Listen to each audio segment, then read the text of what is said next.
ब्रह्मचर्य प्रतिष्ठायाम वीर्य लाभ। अगला सिद्धि बता रहे हैं, जब ब्रह्मचर्य में साधक प्रतिष्ठित हो जाता है, पूर्ण अष्टधा मैथुन से रहित हो जाता है, तब उसको वीर्य लाभ होगा, समस्त प्रकार की सिद्धियों का लाभ। वीर्य निरोधो ही ब्रह्मचर्यम तेन वीर्य लाभ भवति। वीर्य का निरोध कर देना, अस्खलन हो जाना, उसके लिए अष्टधा प्रकार का जो बताया गया मैथुन में से किसी प्रकार के न करने वाला व्यक्ति का ही वीर्य निरुद्ध हो जाता है, और वह वीर्य ओज के रूप में परिवर्तित होकर के सुषुम्ना नाड़ी के माध्यम से ऊर्ध्व गति को प्राप्त करता है। उसको ऊर्ध्व रेत कहते हैं। उस स्थिति को प्राप्त हुआ योगी को सकल प्रकार की सिद्धियों का लाभ होता है। निर्दिशम सामर्थ्यम लभ्यते वीर्यम इत्यर्थ। वीर्य का तात्पर्य निर्दिशय सामर्थ्य जो है वह उसे प्राप्त हो जाता है। भाष्यकार कहते हैं, यस्य लाभ अप्रतिघान गुणान उत्कर्षयति। जिससे ब्रह्मचर्य की प्रतिष्ठा रूपी सामर्थ्य का लाभ होने से अप्रतिघान माने अविरोधी अविनाशी गुण समूहों का जो है उत्कर्ष प्राप्त होता है। माने अनिमा गरिमा लघिमा इत्यादि यह गुण समूह है, वो अष्टो जो सिद्धियां हैं उनको प्राप्त करता है, उसे उत्कर्षता प्राप्त होती है। इतना नहीं, सिद्धश्च विनेयेषु ज्ञान मात्रा तुम समर्थो भवति। वो अन्य जो 8 प्रकार की सिद्धियां हैं, कौन है वो? ऊह शब्दो अध्ययनम, दुख विघात तिस्रः सुहृत प्राप्ति, दानंच सिद्धयो अष्टौ। सांख्य कारिका में कहा गया है, ये कारिका संख्या 51, वहां पर साफ बोला है, ऊह शब्द अध्ययनम दुख विघात 3 प्रकार की, सुहृत प्राप्ति और दान, ये 8 चीजें। ऊह मने शास्त्रों को सम्यक किस शब्द का कहा क्या अर्थ लेना है, जैसे मूल शास्त्र हो चाहे भाष्य हो चाहे टीकाएं हो, कहा क्या अर्थ लेना है उसको वह करने की क्षमता वाला व्यक्ति हो जाता है, जिसका ब्रह्मचर्य परिपक्व होता है। ऊह करने की क्षमता होने से शब्द का यथार्थ ज्ञान उसको हो जाता है, प्रसंगानुसारेण लक्ष्यानुसारेण, और बोध कराने के लिए विवक्षित अर्थ तक को पहुंचने में समर्थ हो जाता है। उसको शब्द का वह शब्द और सम्यक अध्ययनम, दुख विघात त्रिविध जो दुख है, तीसरा दुख विघात, आध्यात्मिक आदि भौतिक और आदि दैविक दुखों को विघात करने की सामर्थ्य प्राप्त हो जाता है। सुहृत प्राप्ति ही, हमेशा कभी उसको जो है दुर्हृत की प्राप्ति नहीं होगी। जहां भी हो जाएगा सभी उसके मित्र ही है, सभी प्रेमी होंगे, सभी उसके होंगे। उसे मिले तो सही एक बार, ना मिले और दूरी रह करके कुछ भी कल्पना करे और दुश्मन बनते रहो, बात अलग है। कभी ना देखा कुछ भी नहीं, ऐसे भी लोग हैं साधु समाज में, कभी ना देखे हैं, न कभी ना जानते हैं, न मिले हैं, कुछ भी कल्पना करके कुछ भी बोल देते हैं। ऐसे भी लोग हैं। एक बार ऐसे, हम तो आपको अच्छी तरह जानते हैं, किसने कहा, हमने कहा अच्छा आप कितने दिन से हमको देख रहे हैं जी? अरे 4 दिन हो गया, 4 ही दिन से तो देख रहे हो। अच्छा कितने दिन से हमारे बारे में सुने हो? होगा 1-2 साल से, बस 1-2 साल से आपने सुना है, 4 दिन से हमको देखा है। इतने में जान लिया आपको, मुझे आपने जान लिया मुझे, मैं कौन हूँ, कैसा हूँ, क्या नहीं। और मैंने कहा देखो मूर्ख, इस शरीर को पैदा करने वाले, पालने वाले, पढ़ाने लिखाने वाले, बड़ा करने वाले, वो 24 साल हमको देखते ही रह गए, समझ नहीं पाए। तुम क्या समझोगे? दंग रह गया। हाँ मैंने कहा वो 24 साल न देखते रहे, सुने नहीं, उन्हें नहीं पाला ही है, पैदा ही किया है। तू तो सुना ही था 2 साल से, 4 दिन से तो देखा है। वो तो जिंदगी उन्होंने ही दी है, पाला उन्होंने, पोसा उन्होंने, सदा देखते रहे हैं। वो नहीं जान पाई क्या चिड़िया है, और तू क्या जानेगा? कहते हाँ ये बात तो गलत हम सोच रहे हैं। मैंने किसे कभी नहीं सोचना किसी के बारे में सब कुछ जान नहीं। तुम जान सकते हो सब कुछ एक ही चीज की, क्या? खुद की। बस तुम खुद को जान लो तो सब कुछ जान लो। खुद को जो नहीं जानता ना वो दूसरे को जानने की चेष्टा करके धोखे में रहता है। क्यों? दूसरे को कभी आप पूरा जान ही नहीं सकते। किसकी क्या कर्म है, क्या संस्कार है, क्या वासना है, क्या हम जान पाएंगे? कोई जान सकेगा? तथाकथित ईश्वर के अलावा और कोई नहीं जान सकता किसी के बारे में। फिर क्यों हम जाने के प्रयास करें? आप कौन है जी, क्या करते हैं जी, कितना तनख्वाह आता है जी, पत्नी कौन है जी आपकी, वो क्या करती है, बच्चे कितने हैं? अरे काहे को लपड़े में जाए? कितनी जान लोगे तुम? जान के क्या लाभ? न लाभ है न पूरा जान सकेंगे, तो फायदा क्यों झंझट में पड़ने का? विवेकी का काम है इन चक्करों में नहीं पड़नी चाहिए। सामने आ गया कोई व्यवहार है, कर दो भाई जयराम जी, तुम जाओ अपना काम। नाम भी पूछने की जरूरत नहीं की। व्यवहार नाम के बिना भी जब हो सकता है तो उधर ही करो ना, काहे वो नाम के पीछे पड़ेगा? या जितने हैं 80% का नाम भी पता नहीं है।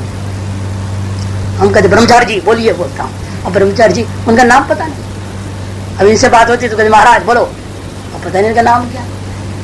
ग्रुप को रखवाते हैं ना सिद्धांत को, तो पाठ में 2-4 का नाम ही जानता हूँ तो बोल देता हूँ, बाकी का तो कहते आप बोलो, आप बोलो। जानती वो भी उन लोगों का व्यवहार हो गया, उन्होंने बताया, लिखाया, एप्लीकेशन तब तक पता चल गया उनका नाम, नहीं तो कहां से पता चल?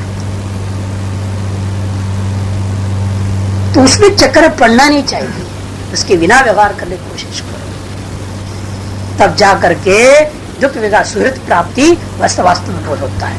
नहीं तो सदा दुहित ही रहोगे, सदा जो आपको मिला वही आपको धोखा देगा। आप प्रपंच के चक्कर में रहेंगे तो जो भी आपको मिलेगा मित्र बन के आएगा, शत्रु बन के जाएगा। इसलिए ब्रह्मचर्य में पक्का रहोगे तो सुहृत प्राप्ति होगी, ये शत्रु भी आएगा वो भी मित्र होके जाएगा। ये विशेषता होगी। इसे ब्रह्मचर्य का पालन का अनेक फल बताते हुए कह रहे हैं, इतना ही नहीं, दानंच इति, देने का सामर्थ्य ऐसा होता है जिसका अंतिम चीज का वर्णन कर रहे हैं। विनयेशो ज्ञानम आदातुम समर्थ, 8वां है वो अष्ट सिद्धियों में से अलग, ये अलग अष्ट सिद्धियां हैं ये शास्त्र को लेकर के कर रहे हैं। वह शब्द अध्ययनम दुख विघात सुहृत प्राप्ति ही दानंच, वो दान का अंतिम बात को क्या कथन कर रहे हैं। वो सामर्थ्य आता है उस योगी में कि वो अपने शिष्यों के हृदय में, विनय मने शिष्येशो, विनयेशो मने शिष्येशो ज्ञानम आधातम समर्थ होती, ज्ञान का आधान करने को उसका सामर्थ्य। बस शिष्य अपना हृदय खोल दे, वह योगी उसमें ज्ञान दे सकता है। और शिष्य बंधा हुआ रहे तो क्या करे? उल्टा घड़ा इसके ऊपर पानी जितना डालेगा गुरु क्या फायदा होगा? उल्टे घड़े में पानी कभी भरेगा नहीं, चाहे जितना पानी डालो, ट्यूबवेल चला लो, कोई फायदा नहीं होगा। तो वही हालत है ना, ज्ञानी गुरु देना भी चाहे तो दे कैसे? उल्टा घड़ा बना हुआ है, बंद कर रखा अपने अंतःकरण को। अंतःकरण खोल के चला जाए तो फिर कोई दिक्कत नहीं होगी। तो वो योगी निश्चित रूप से ज्ञान आधान कर सकता है, उसको मुक्ति का मार्ग में प्रशस्त कर सकता है। अपरिग्रस्त जन्म कथनता संबोध, अपरिग्रह में यदि स्थिरता आ जाए, अपरिग्रह में आप प्रतिष्ठित हो जाए तो क्या फल मिलता है? जन्म कथनता, जन्म के प्रकार का बोध हो जाए। पूर्व जन्म में क्या थे, इस जन्म में अब क्या है, आगे क्या होगा, अगला जन्म यदि होता है तो क्या होगा, उस सारी चीज को जान पाएगा। अपरिग्रह जन्म कथनता संबोध। एक आदमी थे जयदयाल गोविंद का, बड़ा प्रसिद्ध है, बहुत पुस्तक तक लिखे हैं। एक बार ऐसे निर्णय लिया, घर द्वार छोड़ छाड़ के यहाँ गीता भवन में रहने लगे। 1 साल तक निश्चय कर लिया कि हम कोई परिग्रह नहीं करेंगे, न्यूनतम वस्त्र, न्यूनतम हर चीज रखा, कोई ऐसा अधिक वस्त्र है कोई चीज नहीं थी। के कमरा हो जाओ, कुछ भी नहीं, ऐसे 1 साल तक रहे। 1 साल के अंदर उन्होंने अपना अनुभूति लिखा है कि ऐसा ऐसा दृश्य उन्हें पता चला कि हम पूर्व में क्या थे, उनकी पत्नी क्या थी। वो घबरा गए, अरे मैंने अपनी माँ से शादी कर लिया, ये कैसा हो गया कि पिछले जन्म में वो माँ थी, ये इस जन्म में पत्नी है। अपना जन्म पूर्व जन्म जाना, पत्नी का जिनको चाहा सबका जान रहे थे, सबका कथा देगा पूर्व जन्म की, और इस जन्म में क्या हम आपस में। तो वो डर गया कि भैया ने तुरंत परिग्रह करना चालू कर दिया, ये तो गड़बड़ सिद्धि है, ये गड़बड़ सिद्धि है, ठीक नहीं। असलियत जान ले तो मुश्किल है, जीना ही मुश्किल हो जाएगा, व्यवहार मुश्किल हो जाता है। इसलिए कहा है भगवान ने बढ़िया वरदान दिया है, हम भूल जाते पहले क्या थे। तुरंत उन्होंने सब छोड़ छाड़ के तुरंत गए, घर गए, भागे यहां से। इस तरह से इसकी सिद्धि इस काल में, इस कलयुग में भी लोगों ने अनुभव करके लिखा है। अब परिग्रह में निष्ठा हो जाए तो जन्म कथनता संबोध। कथम इत्यस्य भाव कथनता, कथम शब्द से तल प्रत्यय, कथम इत्यस्य भाव कथनता, जन्मनि कथनता तस्या संबोधयति, जन्म कथनता संबोध। जन्म जन्मों की जो कथनता प्रकार, उसको सम्यक प्रकार से जानना, उसको जन्म कथनता। तत्संबंधी जो ज्ञान है उसका नाम जन्म कथनता संबोध। संबोध मैंने साक्षात्कार। कैसा? वही अभिनय कर दिखा रहे भाष्यकार, अस्य भवति, यह ध्यान कर लेना, योगी को यह फल मिलता है। क्या फल? को अहम आसम, कथम अहम आसम, किन स्विदिदम, कथम स्विदिदम, के वा भविष्यामः, कथम वा भविष्यामः इति। 2 भूतकाल, 2 वर्तमान, 2 भविष्य को दिया। को अहम आसम, मैं कौन था और किस प्रकार था। किन स्विदिदम, यह क्या है, और मैं इस समय किस प्रकार का हूं। कथम स्विदिदम, के वा भविष्यामः, मैं क्या होऊंगा, और कथम वा भविष्यामः, किस प्रकार का होगा। इति एवं अस्य, इस प्रकार से पूर्वांत परांत मध्येशु, पूर्व जन्म, भावी जन्म और मध्य वर्तमान जन्म के बारे में आत्म भाव जिज्ञासा, स्वयं के जिज्ञासा जो करता है तो स्वरूपेण पावर्तते है, उस पूर्व उत्तर और वर्तमान का जो स्वरूप है उस स्वरूप को वह अच्छी तरह से अनुभव कर लेता है, उसको साक्षात्कार हो जाता है, जिसका यथार्थ स्वरूप है ज्ञान गोचर हो जाता है। आत्मस्वरूप की बात नहीं कर रहे हैं, पूर्वांता का, अपरांता का और मध्य का जो स्वरूप होता है, जिस प्रकार की क्या है, कैसा है, वो पूरा का पूरा उस ज्ञान हो जाएगा, साक्षात्कार हो जाएगा। एता यमस्तैर्य सिद्धयः, इस 5 जो यम थे आपका, उन यम का अहिंसा, सत्य, अस्थेय, ब्रह्मचर्य और अपरिग्रह, इन 5 यमों में प्रतिष्ठा पाने का फल वर्णन हो गया। और अब नियमेषु च वक्ष्या, नियमों का अनुष्ठान करने से शौचादि जो 5 हैं, उन 5 नियमों का अनुष्ठान करने से क्या फल मिलता है। उस योगी जब शौचादि प्रतिष्ठित हो जाता है, उससे सिद्ध हो जाता है, तब उसको क्या फल मिलता है वो वर्णन करने जा रहे हैं। शौचात् स्वांग जुगुप्सा परैर संसर्ग, शौचार्थ, शौच बाह्य शौच और अंत शौच का लिए आवश्यक कर्म कांड आदि को करते करते करते उसको अपने ही शरीर से घृणा हो जाए। इतना आश्चर्य, लोगों को घृणा होता नहीं। इतने साबुन लगाते हैं, इतना तेल लगाते हैं, क्या क्या करते हैं, फिर भी आपको आज तक वैराग्य नहीं हुआ अपने शरीर। और जितना घिसेंगे उतना ही ज्यादा वैराग्य होना चाहिए बोल रहे हैं। इन कारण क्यों वैराग्य नहीं हो रहा है पता है? नहीं, आप लोग भी रोज नहाते कि नहीं नहाते हैं? नहाना तो पड़ता नहीं है ना, भैंसों के जैसे नहाते तो हैं सभी। क्यों नहाते हैं? कि दुर्गंध आता है, इसलिए नहाते हैं। और नहाने के बाद दुर्गंध चला जाता है, फिर भूल जाते हैं। नहीं, कारण दूसरा है कि आप लोग जो है विशेष साबुनों से नहाते। वो साबुन का जो सुगंध है ना, वो दिमाग में भ्रम डाल देता है। ऐसा भ्रम डालता है, आप समझते हैं मेरा शरीर जैसा पवित्र सुगंधित दिव्य नहीं है। इसलिए शास्त्रों में जो है ये सब केवल भोग के साधन बताए। बढ़िया साबुन 25 रुपए के खरीद के लाते हो, जबकि भाई लाइफ बॉय से भी काम चल सकता है। अपने आप को और जाल में फंसाते हैं। सड़क पे हम जाएं तो लोगों को सुगंध मिलना चाहिए हमारे शरीर से, बढ़िया साबुन से नहा। साधु होकर के भी सब ऐसा करते, शैम्पू लगाएंगे,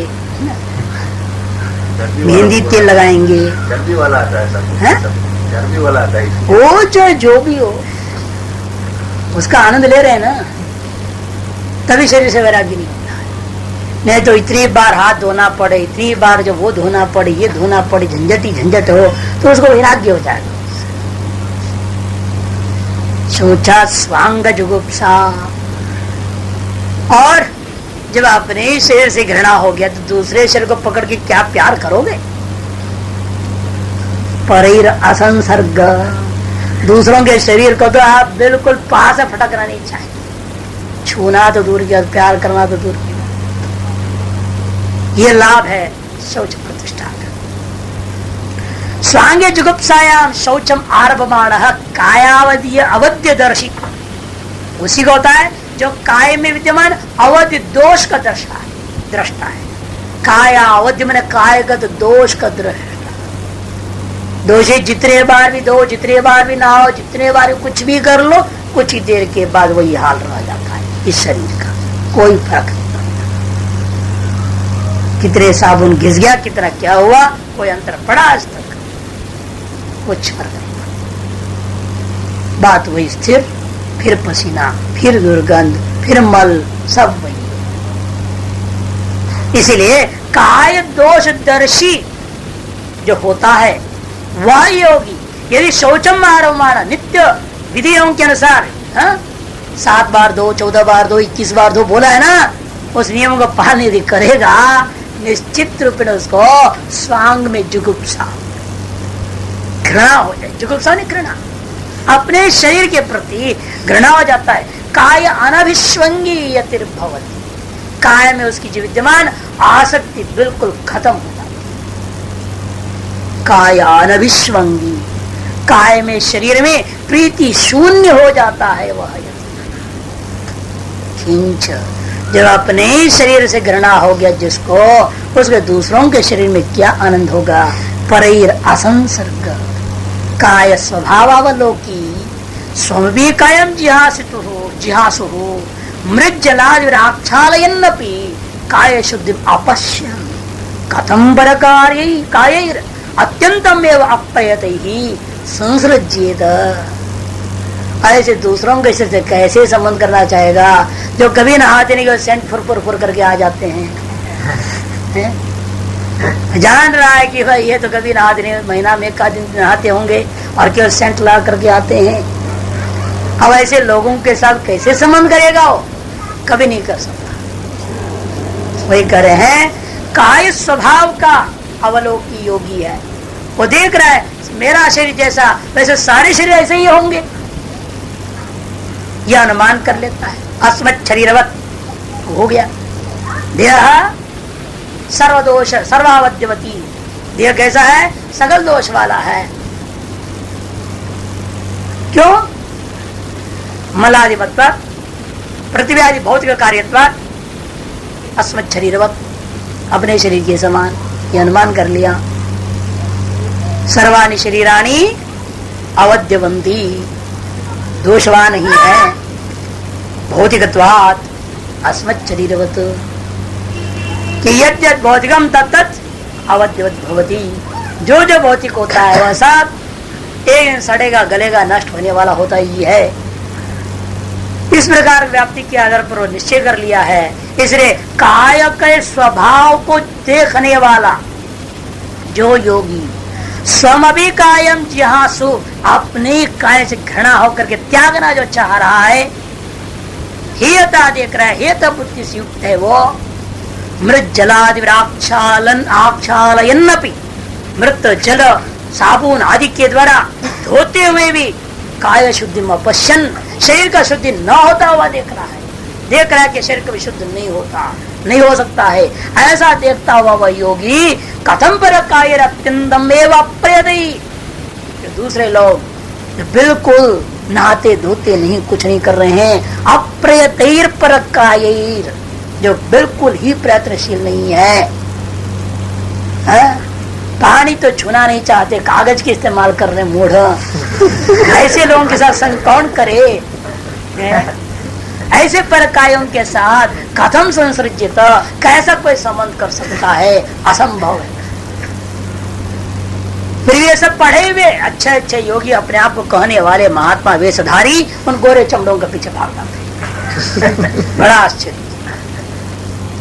ये सब पढ़े हैं, ऐसे नहीं पढ़े ऐसी बात। वही तो कह रहा हूँ, आपके कहने से पहले बोल चुका हूँ, गोरे चमड़े और कौन है? वही तो है। कागज की इस्तेमाल करते, सेंटों का इस्तेमाल करते, नहाते कभी है ही नहीं, जरूरत ही नहीं। ज्यादा कहो तो सिंह कभी नहाता है, तर्क देते हैं सिंह है, कहते अच्छा ठीक है फिर आप पशु है। हम मानने को तैयार नहीं है। सिंहवत जीना चाहते फिर मनुष्य अपने आप को घोषित कर दे, ये अनुचित है।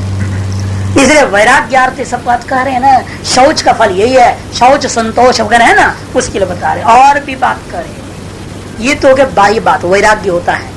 जितनी आप अपने आप को शुद्ध, घर को शुद्ध, मकान को शुद्ध, कमरे को शुद्ध, चादर शुद्ध रहना चाहेंगे, उतनी ही इन सबसे वैराग्य।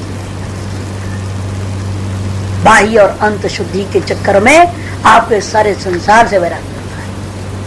केवल वैराग्य ही नहीं है फल, तो ब्रह्म ज्ञान तक फल मिलता है शौच का। कैसे? सत्य शुद्धि सौ मनस्य एकाग्रेन्द्रिय जयात्म दर्शन योग्यत्वानि च, ये भी सब फल मिलेगा। उसके अंतःकरण शुद्ध हो जाएगा, सत्य शुद्धि। जब अंतःकरण शुद्ध होगा, प्रसन्न मन रहेगा, मन चित्त जो हृदय बुद्धि है अत्यंत प्रसन्न होगा, अर्थात विवेक से युक्त होगा। सौमनस्य एकाग्रेन्द्रिय जयात्म दर्शन योग्यत्वानि है। उससे क्या होगा? एकाग्रता बढ़ेगी। जैसी विवेक बढ़ते एकाग्रता बढ़ेगी तो वैसे वैसे इंद्रियों पर आपका विजय होगा। इंद्रियों पर जैसे जैसे विजय होगा तो अपना स्वरूप दर्शन की योग्यता इस बुद्धि रूपी सत्व में प्राप्त हो जाता है। ये भी शौच का फल है। भवंती थी वाक्य शेष, योग्यत्वानि च भवंती, ऐसे सूत्र में जोड़ लेना पड़ेगा। शुचे है, ये शौच का फल है। क्या? सत्य शुद्धि, मन अंतःकरण की शुद्धि। मन धीरे धीरे निर्मल होते जाता है। जितना वायु शुद्धि करेंगे उतनी ही अंत शुद्धि होती है। जगह कुत्ता भी जहाँ बैठना चाहता है वहां थोड़ा मुझ से सफाई करके बैठता है। और इंसान ऐसा गधा हो गया है जो जहाँ बैठे हुए देखता भी नहीं यहाँ क्या पड़ा है, जहाँ रहता है उसका सफाई का ध्यान नहीं देता है। लेकिन इसे देना ही चाहिए, देने पर ही जाकर के वैराग्य स्थिति और अंतःकरण की शुद्धि हो सकती है। बाह्य शुद्धि के बिना अंत शुद्धि असंभव नहीं, संबंध दिखा रहे तभी सत्व शुद्धि होगी। और सत्व शुद्धि का फल क्या? तथा सौमनस्यम, मन निश्चल होगा, स्वच्छ होगा, मल रहित होगा। तथा किम, उसे क्या होगा? एकाग्र्यम भवति, एकाग्रता पैदा होगी। उस एकाग्रता से क्या लाभ? तथा इंद्रिय जय, तब इंद्रियों पर आपका विजय हो जाएगा। इंद्रिय विजय से क्या होगा? ततश्च आत्मदर्शन योग्यता, स्वरूपानुभूति की योग्यता इस बुद्धि सत्व से भवति। इस बुद्धि रूपी सत्व का, इस बुद्धि रूपी जो आपका जो बंधन का कारण है, अध्यास का कारण है, बुद्धि के अंदर स्वरूप दर्शन की योग्यता आ जाती है। अधिगम्यते, यह सारी बात शौच रूपी जो नियम का पहला वाला है उसमें स्थिरता अर्थात निष्ठा प्राप्त करने पर अवश्य प्राप्त होता है। इसके साधन क्या है? लेकिन शौच का साधन, शौच के 10 साधन बता दिए। शुद्ध्यर्थ 10 नियम पालन करना पड़ता है। ये 10 नियमों को पालन करोगे अंत शुद्धि अपने आप होने लगता है। क्या क्या 10 नियम है? तपस, संतोष, आस्तिक्यम, दानम, देवस्य पूजनम, सिद्धांत श्रवणं चित्येते, ह्रीर्मश्च जपोहुतम। ये 10 चीजें। सबसे पहले तप, आलस नहीं होनी चाहिए। सवेरे उठना है 4 बजे, क्योंकि ठंड है, चलो भाई जिस दिन गर्म हो जाए गंगा जी तो उस दिन नहा लेंगे। गंगा जी ना गर्म होनी है ना नहाएगा वो। तो ऐसा नहीं होना चाहिए। तप करो, सहन करो उसको। संतोष, ये भी शुद्धता का हेतु। यदि आप के अंदर संतोष है तो आप अपने आप चारों जितने हैं उतने में प्रसन्न रहो। जितना ज्यादा बटोरोगे उतनी ही ज्यादा शुद्धि फैलती चारों तरफ। संभाला नहीं जाएगा उसको। कौन झाड़ू, कौन साफ रखे उसको? न्यूनतम रहेगा सामग्री, आप उतनी भी स्वच्छ रख सकते हो ना आप। अब ढेर से कपड़े हो गए, रोज अलग अलग बदलते रहो, फेंकते रहो किनारे में, और कौन धोए? उन सारे ढेर हो जाते, 1 महीने बाद तो देखते रह जाते। अरे क्या करे, जिस दिन देखा जाएगा कभी ना कभी धोएंगे, धोया ही नहीं जाएगा, फिर उसी को दोबारा पहनना चालू कर देगा।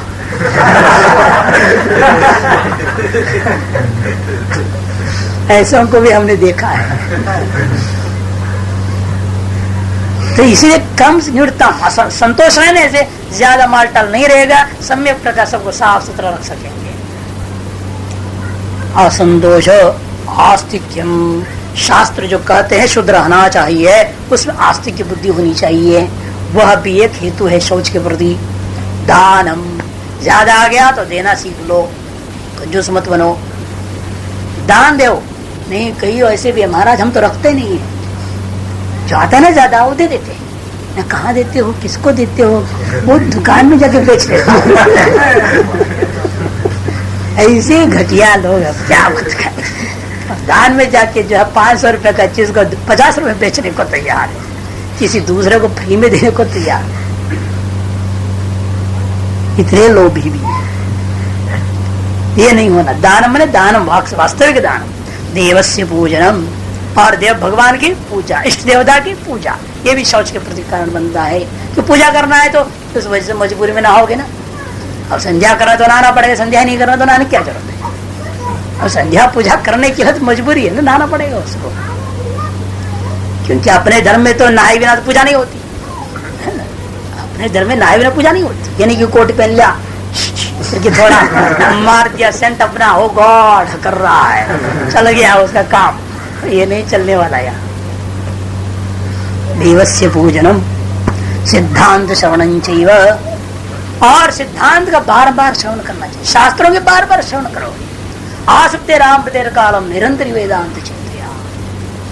जब तक आत्मानुभूति नहीं होती है तब तक नित्य स्वाध्याय करना चाहिए। स्वाध्याय से बढ़कर कोई तप, तद्धि तपः करके तैत्तिरीय परिषद में कहा है। स्वाध्याय प्रवचनाभ्याम महाप्रमोदितव्यम्।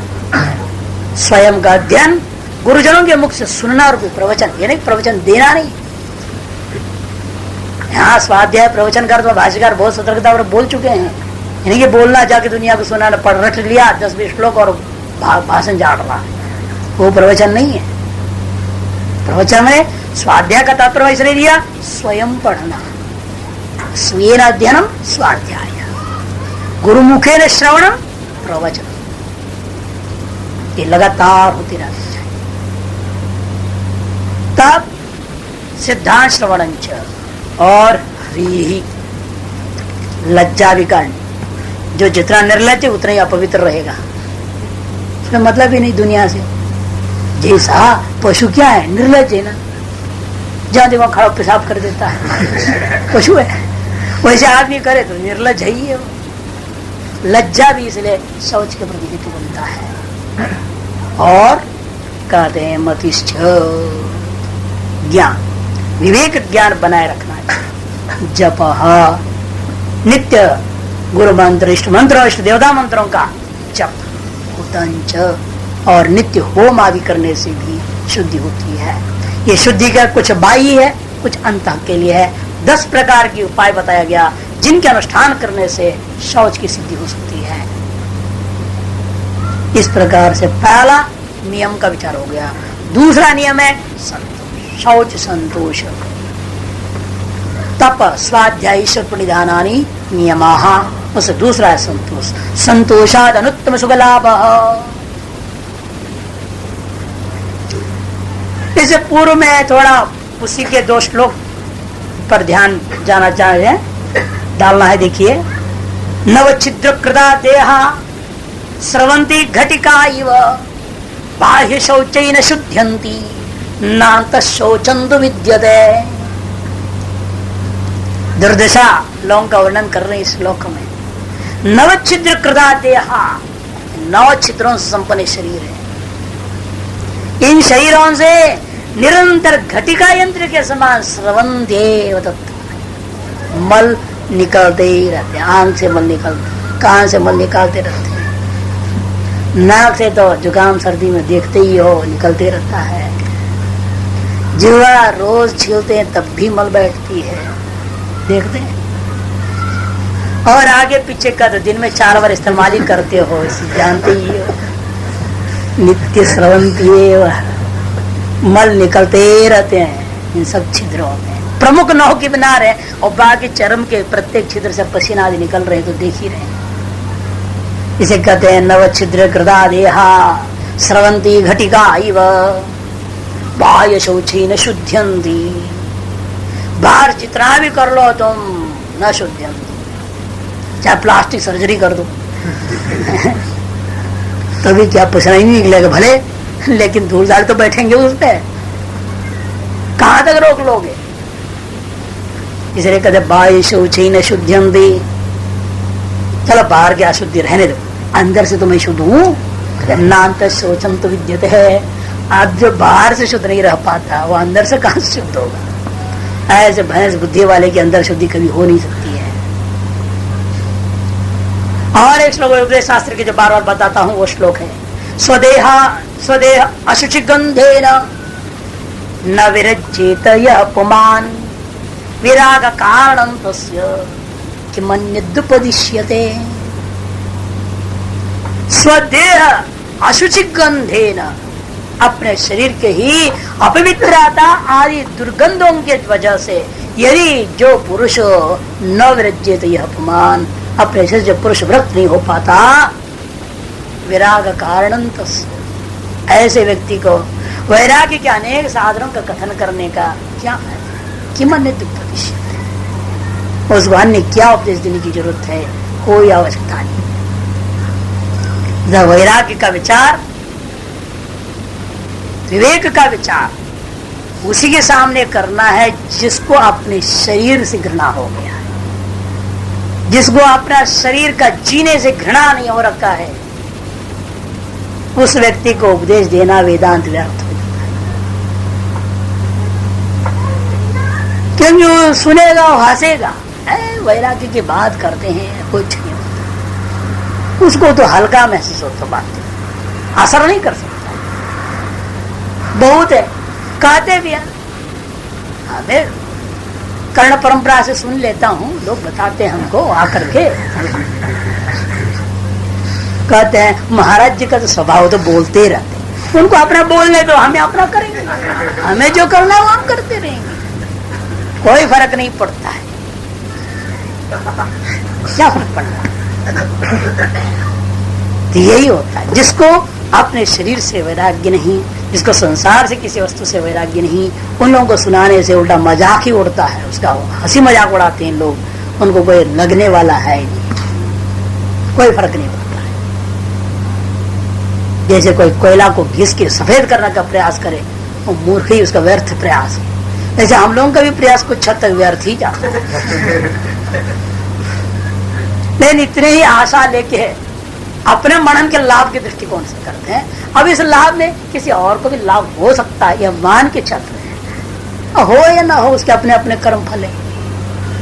लेकिन ये मुख्य लक्ष्य तो इसलिए बार बार करते हैं, अपना मनन करना अपना लक्ष्य। योग सूत्र पढ़ाते तो योग के ऊपर मनन हो जाता है, और सुन करके आपको तो पैसे का लाभ हुआ नहीं हुआ वो आप जानिए, ना होगा तो हम दोषी नहीं, हुआ तो हमें कोई लाभ नहीं, लाभ आप ही को है। अपना स्वाध्याय का लक्ष्य स्वयं का मनन है, हमें किसी को पढ़ाना नहीं है, हमें किसी को विद्वान न बनाना है, न बना सकता हूं। इसे कोयले को हम सफेद नहीं कर सकते तो किसको मैं विद्वान क्या बना सकता हूँ? नहीं बना सकता। इसलिए हम पढ़ा नहीं रहे हैं किसी को, न हम किसको विद्वान बना पाएंगे, न कुछ हो सकता है। हम अपनी स्वाध्याय कर रहे हैं, अपना मनन कर रहे हैं, उसका लाभ आपको मिल जाता है तो बहुत अच्छी बात। इसी दृष्टिकोण से किया जाता है। और जिनको लाभ महसूस होता है वो निरंतर आते हैं, जिसका लाभ महसूस नहीं होता है वो छोड़ जाते हैं। यही उचित प्रक्रिया है, ऐसी ही होनी चाहिए स्वाध्याय। स्वमननार्थ ही अध्ययन हो। जिस दिन आपके मन में आगे मैं पढ़ाता हूं, मैं आचार्य हूं, बस गया वो आदमी, छुट्टी उसकी, वो ब्रह्म ज्ञान से मोक्ष से बहुत दूर चला जाए। अहम आ गया कि मैं आचार्य हूं, मैं एक विद्वान हूं, मैं पढ़ाता हूं, मेरे इतने विद्यार्थी, मैं इतने को मैं पढ़ा के विद्वान बना रहा हूं, उससे बड़ा मूढ़ कोई नहीं होगा। वो स्वयं के अज्ञान को प्रकाशित करता और स्व अज्ञान क्यों अति विरला। दुनिया में वो मिलना बड़ा मुश्किल होता है जो अपने अज्ञान को पहचान लेता है। अपनी औकात को जानने वाले कोई कोई होते हैं। नीतिज्ञो नियतिज्ञ शास्त्रज्ञो भी धर्मज्ञ ब्रह्मज्ञो भी बहवः स्व ज्ञानज्ञो अति विरला। नीति को जानने वाले बहुत मिलेंगे, नियति काल की गति को जानने वाले भी दुनिया में बहुत मिल जाएंगे, शास्त्रों को रट कर सुनाने वाले भी दुनिया में बहुत मिल जाएंगे, धर्म के मर्म को रहस्य को जानने वाले मिलेंगे, अपने आप को ब्रह्मज्ञानी का बोर्ड डालने वाले ब्रह्मज्ञानी भी बहुत मिल जाएंगे। लेकिन अपने हृदय में विद्यमान अज्ञान को जानने वाले कोई कोई। इसी दुर्दशा का दूसरे श्लोक में वैयाकरण ने क्या क्या किया, आज की स्थिति का वर्णन करता है। गता वेद विद्या गतम धर्म शास्त्रम गतम रे गतम न्याय शास्त्रम इदानीं तनानां जनानां प्रवृत्ति सुबंते तिंगंते कदाचित कृदंते। गता वेद विद्या तो नष्ट हो चुकी, किसी को पता नहीं वेदोच्चारण कैसे होता है। स्वरित का ज्ञान नहीं, प्लुत का ज्ञान नहीं, ज्यादा प्लुत कर देते हैं, उसे ताकत लगा करके कंपटीशन चलता है। हाँ? राजा जी राजा विद्महे क्या पंडित लोग हैं, वे सिनेमा का गाना गा रहे हैं, पता ही नहीं। गता वेद विद्या गतम धर्म शास्त्र, धर्म के नाम पर ढोंग हो रहा है, धर्म शास्त्र को कोई नहीं जानता। गतम रे गतम न्याय शास्त्र, और तर्क वितर्क सब गया, केवल कुतर्क रह गया। है या नहीं? न तर्क जानता है न वितर्क जानता है, कोई बात को उसे कुतर्क करना ही जानता है। इसलिए गतम रे गतम न्याय शास्त्र। और है क्या क्या है? इदानीं तनानां जनानां प्रवृत्ति, आजकल के जमानों के लोगों का प्रवृत्ति सुबंते तिंगंते कदाचित कृदंते। सुबह तिगंत में ही डूब जाते हैं, वहीं से रिटायर्ड हो जाते हैं। कृदंत भी कभी कभी भूल चूक से कोई पा लेता है। ये दुर्दशा है, इसलिए स्वाध्याय अति आवश्यक है। स्वदेहा अशुद्धि गंधेन न विरज्येत यह पुमान विराग कारणं तस्य किमन्यत् उपदिश्यते। ऐसे को और वैरागी का साधन बताने का फायदा ही क्या है? जिसको जैसा रहना वैसा ही रहना है, बदलना ही नहीं है, तो उसको क्या बताओ? बताना व्यर्थ है ना। जो समझे अपनी कमी को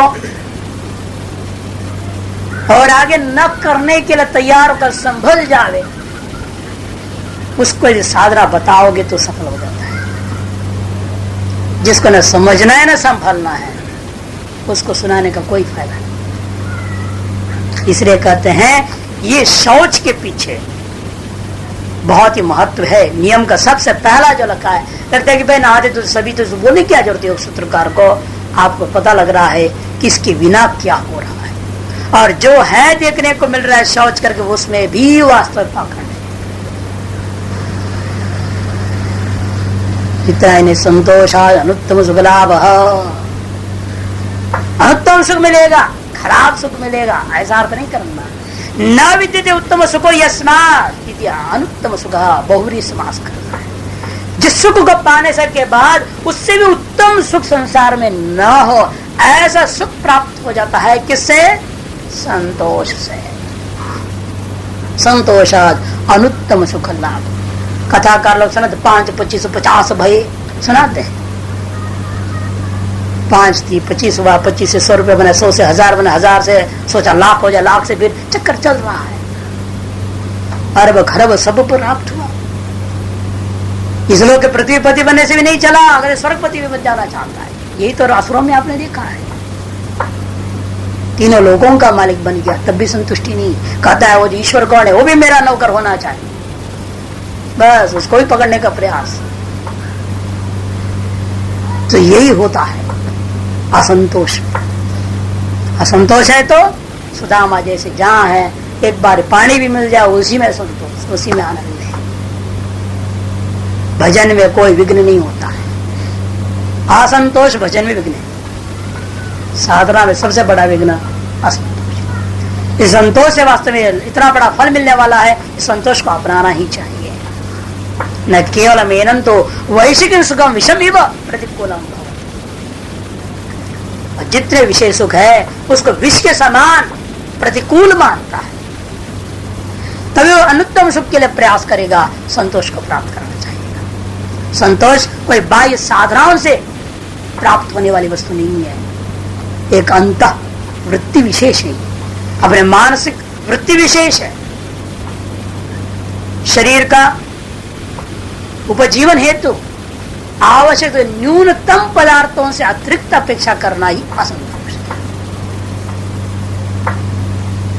साधना के लिए आवश्यक जो शरीर को जिंदा करने हेतु भूत पदार्थ जो होते हैं उतने ही होना चाहिए, उससे अधिक की आकांक्षा वो असंतोष है। उतने की आकांक्षा करने पर वह स्वतः ही प्राप्त हो जाता है। बैठे जगह मिल जाए संकल्प, क्यों? ईश्वर उसका देखभाल करता है। योगक्षेम वो देखभाल करता है। आप साधक हैं, आप निर्णय ले लिया है मुझे अधिक कुछ नहीं चाहिए, ये शरीर जिंदा रहे और मेरी साधना चलती रहे, आत्म साक्षात्कार पर्यंत मैं जिस मार्ग में लगा हूं इसमें आगे बढ़ते रहूं, मुझे और कुछ नहीं चाहिए, ऐसा सोचने वाले का ईश्वर मालिक है, वह योग से वहन करेगा। उसके लिए आपको कोई पृथक प्रयास की अपेक्षा नहीं होती है, वही वास्तविक संतोष मिलती है। इसलिए कल संतोषात् अनुत्तम लाभ संतोषामृत पानेन ये शांता तृप्ति मागता भोगा श्री रतुला तेषाम ईशा प्रतिविषायते। ऐसा भोग श्री अतुला भोग श्री रपि तेषाम प्रति विषायते।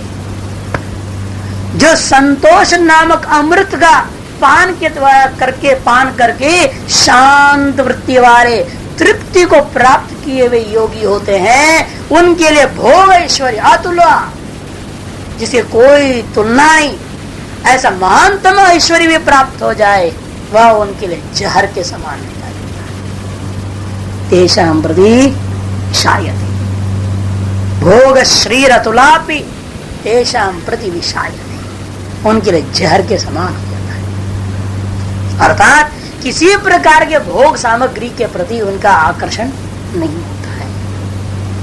ये आती दूसरे से जवानी ले लिया, भोग लिया, उसके बाद अकल खुली